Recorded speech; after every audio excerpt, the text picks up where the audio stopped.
Hey guys, it's the bloke with a beard here. Welcome to another episode. I mentioned it in my last video. I did a bit of a Facebook post about what should I talk about. And we had some great ideas and we're going to start looking at some of them. And the first one today was the one that hit me the hardest because it's the one that resonates with me in quite a lot of different ways. So let's go have a take a look. I pressed that button, you see. Now, we're going to call this guy Campbell. And he says, a few weeks ago, during security for church, I met a homeless guy, drugged man. I invited him in for a coffee and to sit down with the congregation to enjoy the service. He said yes to the coffee, but no to the fellowship. During my discussion with him, he hinted at potential violent behavioral issues, and at the discretion of our pastor, we refilled his coffee and moved him along.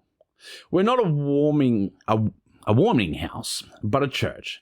If they come but have no intent to engage, they have to move on, my pastor said to me after a long conversation with the guy. As the guy walked away, I saw a man defeated. He's lived his 30-40 years without purpose, without joy.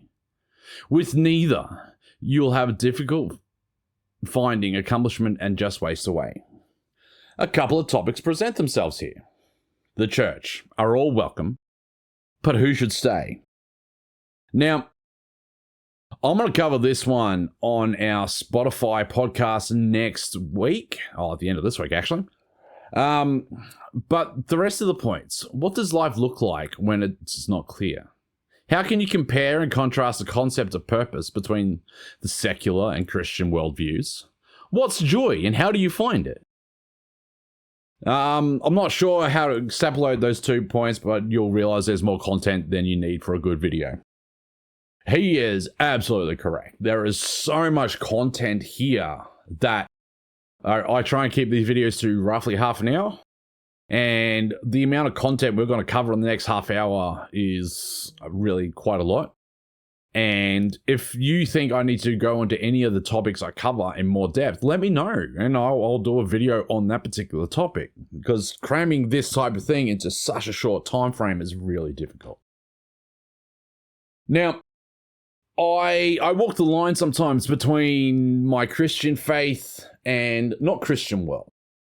In this instance, I'm going to go down that line really hard because I firmly believe that whether you are a Christian or not, the concepts, the ideas, the morality, the ethics, the everything, the mindset is the same. Because this is important for us. So, we're going to start off by looking at homelessness. And we're going to look at what causes homelessness. So our first one, we're going to look at homelessness in Australia. And our leading cause of homelessness in Australia: poverty, financial difficulty, as if anyone's surprised, unemployment. Surprisingly, the increase of people seeking homelessness support that are employed is skyrocketing in Australia. Mental illness, sexual assault, addiction, domestic violence, and family breakdown. And in fact, that last point is the largest cause of homelessness in Australia. And it's very important that when we talk about these topics, when we talk about homelessness, there's an overriding hypothesis in our community, in our civilization, that it's because of drugs. There is absolutely a correlation between drugs, drug use, and homelessness. But it's not the drugs as such that have caused the problem. The drugs are being used as a coping mechanism. The drugs are being used as an escape mechanism because of the points we made before. The poverty, the unemployment, the mental illness, sexual assault, addiction. And addiction includes drug use. It includes gambling. It includes pornography. It includes all sorts of different things that leads us to taking those drugs. Drugs are a byproduct of the situation. They are not the situation that causes. Now, this video comes to us from a friend in America, so let's have a look at homelessness in America. What causes it? Lack of housing, poverty, lack of employment, decline in public assistance. What that means is that there is less support for those who are experiencing homelessness. There are less experience for those going through poverty, going through struggles and hardships. And there is been a big increase in people seeking churches, as our friend Campbell has seen. asking for help, asking for support. I'm not going to get political. I'm not going to get into the who's, what's, maybes of the health system in America, but we know it's expensive. We know it is expensive to look after your mental and physical health in the United States. There are people who make the decision between paying their health fees or eating or paying rent or paying utilities or paying for any of those important things in life. Domestic violence is huge. And I want to be very clear, when I talk about domestic violence, I talk about domestic violence as a whole. Domestic violence is not a gendered assault. It is not a gendered crime. Anyone, anywhere, anytime is capable of being a perpetrator of domestic violence. So that means our victims who escape those situations are men, women, trans, and everybody. We look at mental illness. Again, it's a huge problem. We look at addiction. And when we talk about these things, again, America, just like Australia, has this thing of drugs causes homelessness.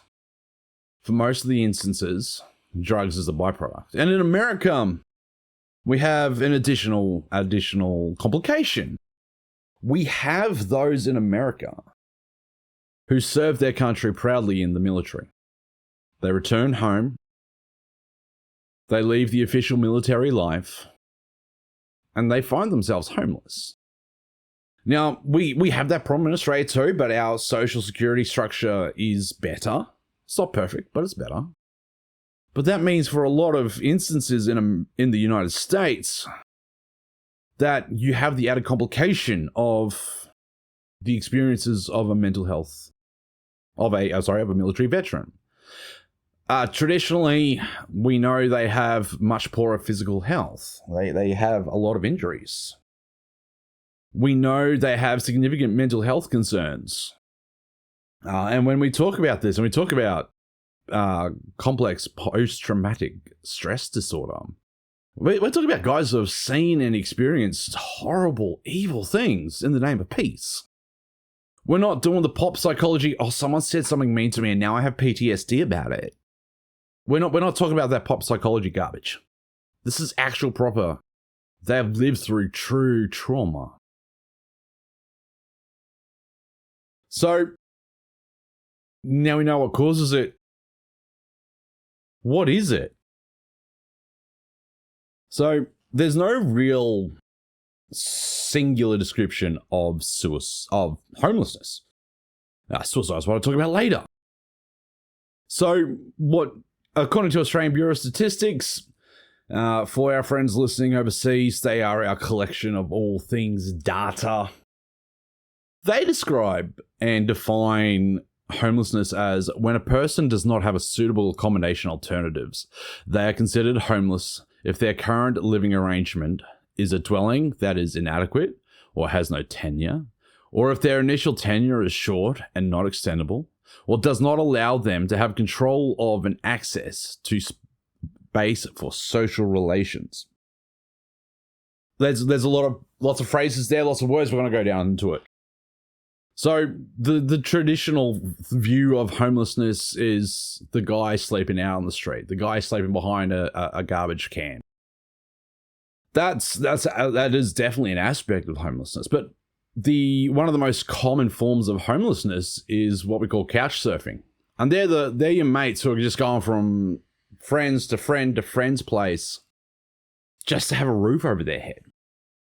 And the fact is that worldwide, we have no idea the extent of homelessness because this couch surfing hides so well.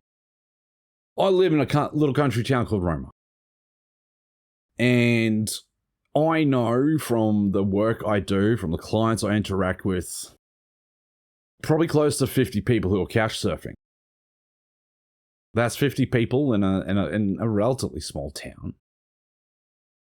Worldwide, we don't know. And certainly when you look at our Australian Bureau of Statistics or ABS statistics, we don't we don't see that number. We see it much smaller because it's not reported. People don't share that. It's, being homeless is shameful to the person experiencing it. Being without a home, being without somewhere to call your own, has a lot of stigma, even still in our society. And I've worked with Christians, both in my church and others, who have no home, and they certainly feel the pressure when someone asks them about where they live. Having been homeless myself, I know that explaining to my friends that they can't visit because the place is a mess, because I'm not home that day, because I'm busy, or any other excuse I could come up with. So there's couch surfing, there's what we call sleeping rough, which is sleeping on the street. When you've only got 3 months in a place and you can't extend it.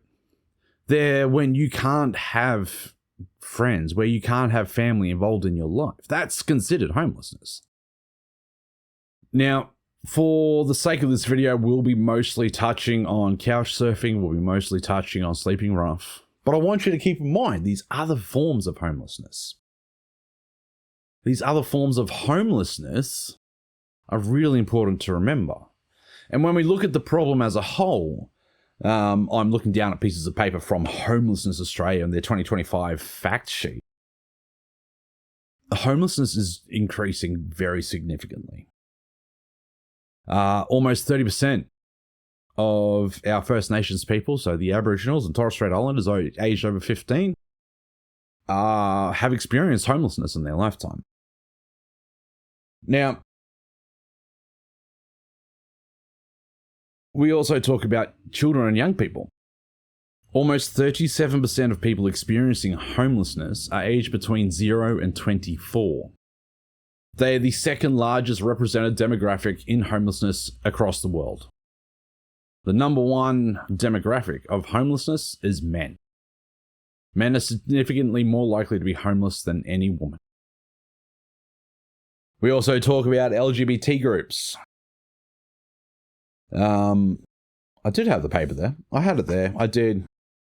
But, again, that's a marginalized group that experiences a lot of hate and hostility, and they become homeless. My words today aren't necessarily the best. In the 2023-2024 period, 280,000 people were assisted by special homelessness services in Australia. 34% were single parents with one or more children. Now, when we look at the statistics for Australia, we see that a lot more women access services than men. There are a lot more female-centered services in Australia. Women aren't made to feel as inadequate, as emasculated. Women aren't made to feel as useless and pathetic when they approach a service. So men do not approach and ask for help. They might ask for emergency relief, so food vouchers, food hampers, but generally speaking, men do not approach services. And this is something I experience every week in my role. The bloke with a beard, we specialize in mental health, and we're going to talk about mental health later on in this video. But because we're a holistic service, we look into what else is happening in someone's life. And the amount of time that poverty and homelessness comes up as a problem is really scary. 2 to 3 clients a week, we will address directly homelessness. We will direct poverty as concerns. They refuse to approach our services in town because of how their friends and how they have been treated. So we need to keep in consideration that when we look at the fact that 6 out of 10 people that approached the specialist homelessness services in 2023, 2024, when we look at that statistic, it's not saying that women are more likely to be homeless. It means that they're more likely to get help. It's the same with domestic violence. Men will not seek help when they are the victim. I'm going to move my pieces of paper. And we're going to get on with the next point, which is going back to Campbell's point, Campbell's post here. So, the church, all are welcome. Should I say? Again, we're going to look at that in Spotify podcast later this week. What does life with purpose look like when it's not clear? How can you compare and contrast the concept of purpose between the secular and Christian worldviews?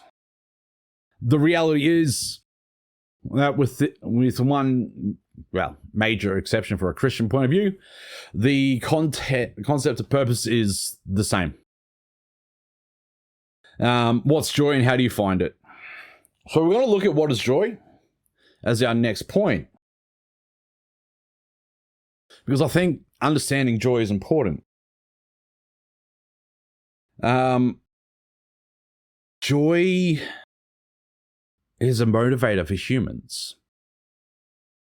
You know, when we look at the research, we can look at somewhere like Harvard University, one of the most respected universities in the whole world in terms of their academic ability and prowess. You know, we talk about neurotransmitters, dopamine, serotonin, oxytocin, endorphins. We get joy from the chemicals that happen in our brain, okay? What's joy? Very simple physiological response is joy is the ability to make those hormones, those neurotransmitters in your brain. Now, up here somewhere, I'm not sure where it'll be, I'll put a link to the video Staying Sane in the Cranium. That's how do you get joy. That's how you find joy in life. I'm relatively confident that our friend Campbell is a runner, so he'll know and be able to attest to the concept of a runner's high. Because when you engage with physical exercise, we produce neurotransmitters that bring joy and makes us happy. And we can do things like getting out, meeting people, spending time with friends, eating healthy, sleeping. Those are literally things we can do to find joy. Engaging in our hobbies. And for a Christian, I will always emphasize spending time with your fellow Christians, fellowship. I will always emphasize that.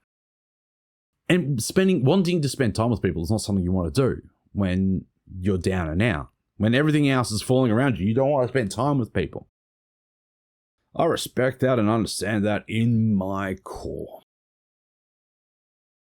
For a Christian, joy is serving the Lord. For a Christian, purpose is to glorify God. That is the sole purpose of man. If you're not a Christian,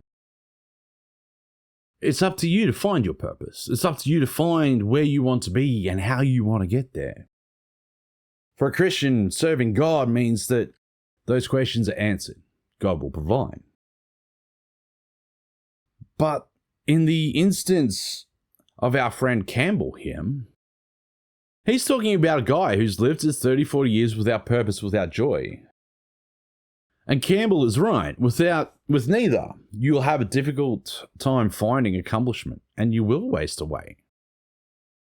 And when we don't have purpose, when we can't keep ourselves in line with where we want to be, we become hopeless. That's what living without purpose is, hopelessness.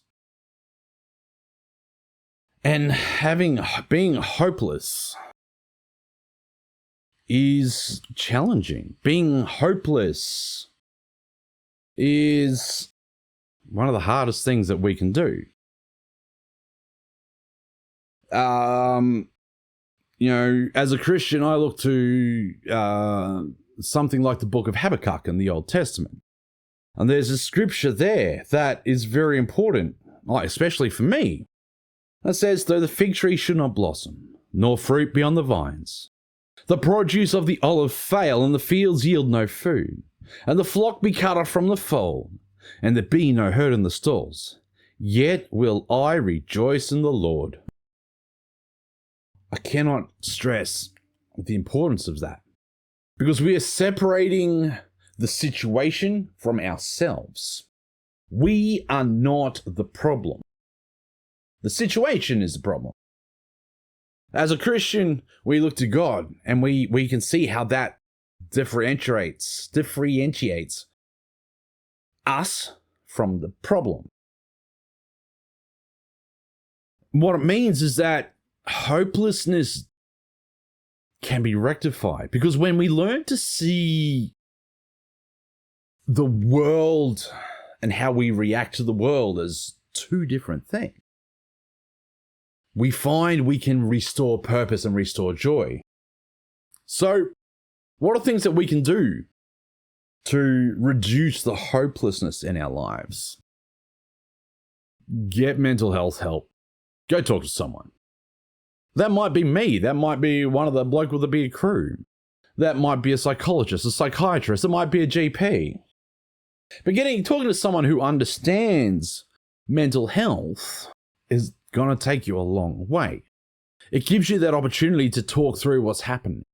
It gives you that opportunity to talk through and better understand for yourself the difference between the situation and you.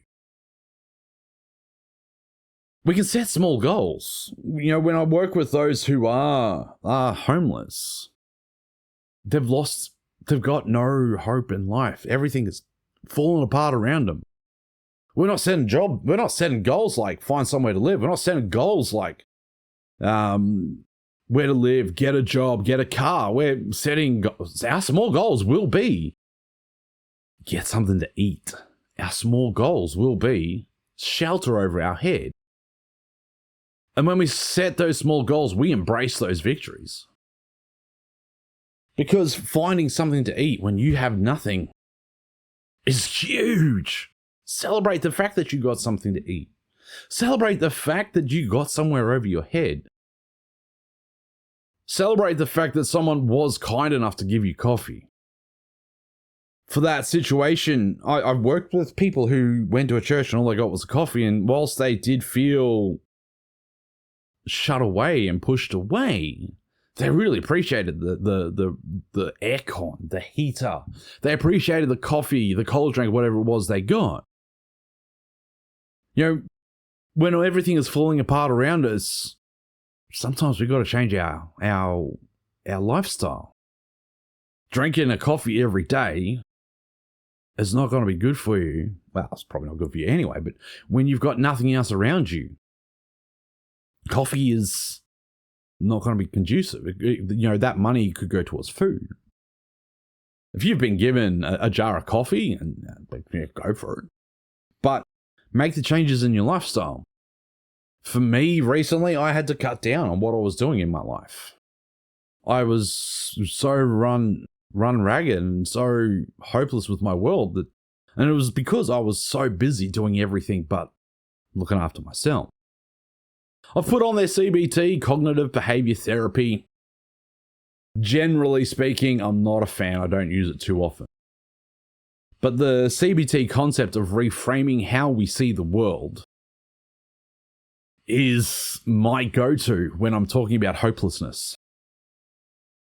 When everything's falling apart around us and everything's going wrong, I look to CBT to help me. You know, the first video I did for this channel, we talked about suicide. And I'm talking about that person who lost their job, the wife's nagging, they don't have the money to send their kid to school, and everything's. We look at we start looking at how can we see the world differently, because they've lost hope. So we look at the world differently. Social connections. I know from personal experience that when you are truly feeling hopeless, you don't want to make social connections. You don't want to be spending time with your family and friends because everything's just too much. But whether we like it or not, humans are hardwired to be social. Even the biggest of loners need social connection from time to time. So that could be, for someone who's homeless, it could be finding a soup kitchen. It could be finding somewhere that's giving away free stuff and you're just talking to the people there. It could be going to some community event. In Roma here, we have some Harmony Day celebrations happening later this month. That's a great opportunity to just get out. You don't have to necessarily make a friend, but there's some great stalls, some great people to talk to, and just sit down and enjoy social without being social. Connect to your spirituality. And I'm going to talk about Christians here. We got to connect to God. We have to. We've got to get stuck into reading His Word. Making time to talk to God and pray. Spending time with those who have the same belief. We have to be doing that. For you, that might be Allah, Buddha. It could be Shiva. It could be the universe. It could be nature. And if you just don't really believe in any of that stuff, and that's fine. I really don't care. If that's who you are, find something to connect to. That could be, as I have one client who has done, could be connecting with your pup. Spend time with your dog. Connect with them. Take them on walks. Just spend time patting them. And above all else on this, we're going to ask you to be patient. Change takes time. Your situation will change. It will take time. It may not change the way you want it to, but it will change. Now, I think when we go back to Campbell's point, a few weeks ago during security, what does it look like when someone like this presents to you? What does it look like when someone comes to you asking for help? What does it look like? How do you respond? How do you react? It's really quite simple. You treat them like you would anyone else, with love, joy, peace, patience, kindness, goodness, faithfulness, gentleness, and self-control. There you go. That's how you treat and interact with someone who is going through a hard time. We're focused today on homelessness. Well, that could be someone's lost their wife, their husband, their child, their parent. It could be someone who's lost their job, someone who's lost their house. It could be someone going through any other form of hardship and trial and tribulation. Love, joy, peace, patience, kindness, goodness, faithfulness, gentleness, and self-control. That's how you're going to interact with them. And to be honest, if that's not how you're interacting with everyone in your life, I would encourage you to look at how you respond to the world around you. But what does treating him with love, peace, kindness, and all that stuff look like? You know what? It could be just taking time to talk to him. Our friend Campbell took the time to talk to this guy. When you're in a situation like homelessness, someone legitimately just trying to talk to you and actually listen and hear what you have to say is almost unheard of. Service providers, you go to them and they're trying to fix your life and change the way you do things. Your family certainly aren't giving you any help if you're on the street. So having someone who's going to take the time and listen to you makes a huge impression on that person's life. And you know what? Buy them a feed. Buy them a bottle of water. Buy them a coffee. I mean, you miss out on a cup of coffee for a day, but someone else gets treated with love. Someone else gets that joy of a nice hot cup of coffee. It could be an iced coffee. It could be a hot chocolate. It could be a cup of tea. But just that one act of love and compassion will make a difference in that person's life. It might be getting them a sleeping bag, heading down to your local op shop or thrift shop for our American friends. Head down to the op shop, getting them a sleeping bag, getting them a blanket.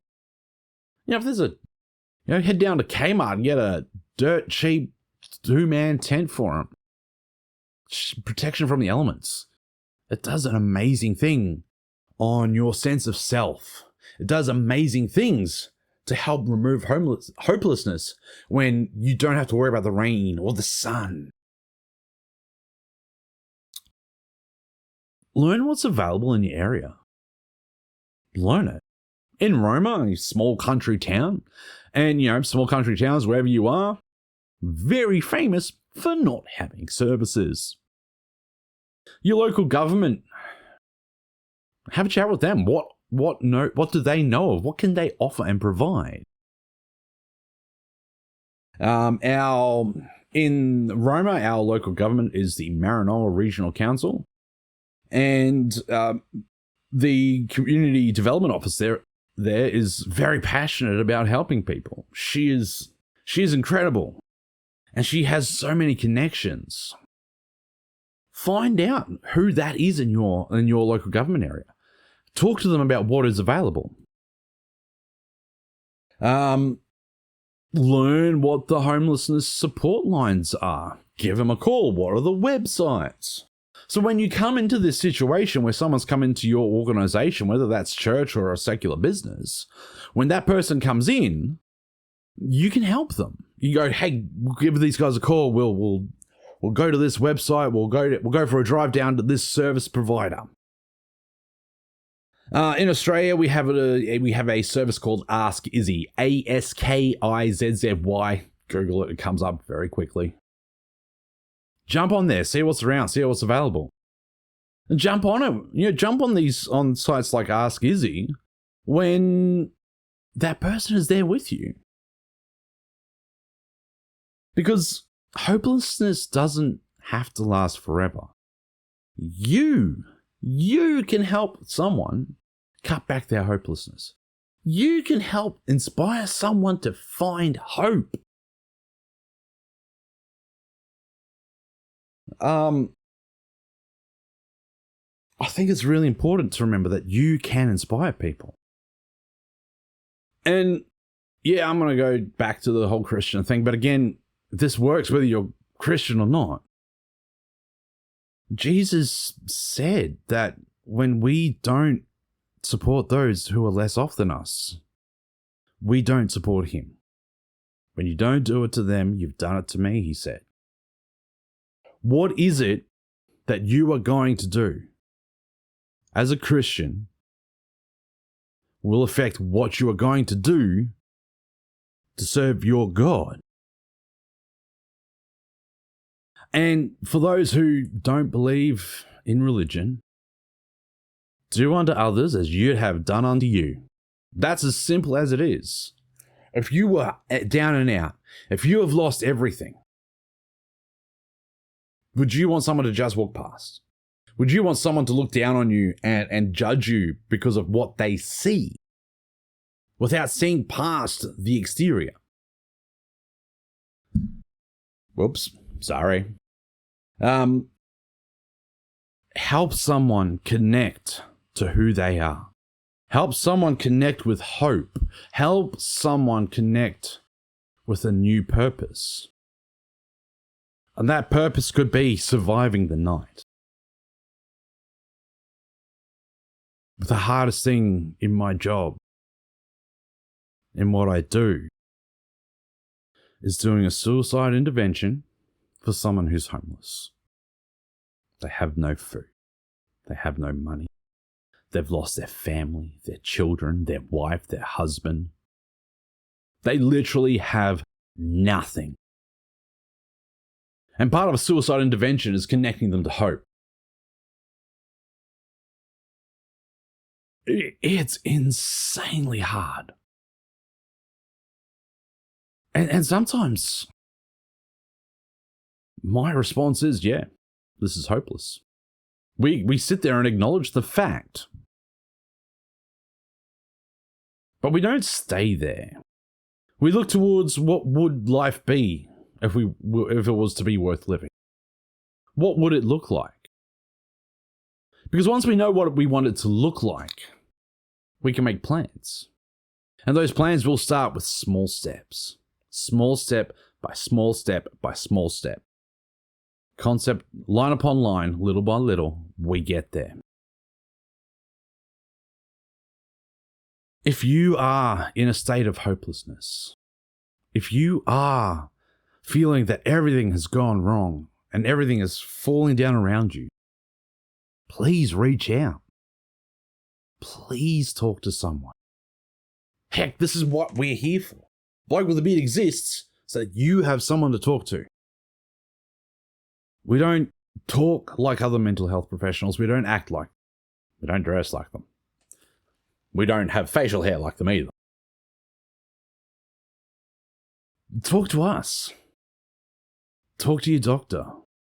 And if talking to a mental health peep is too intimidating, find a family member, find a friend, and just start small. Spend time with them. Build up your confidence in interacting with them.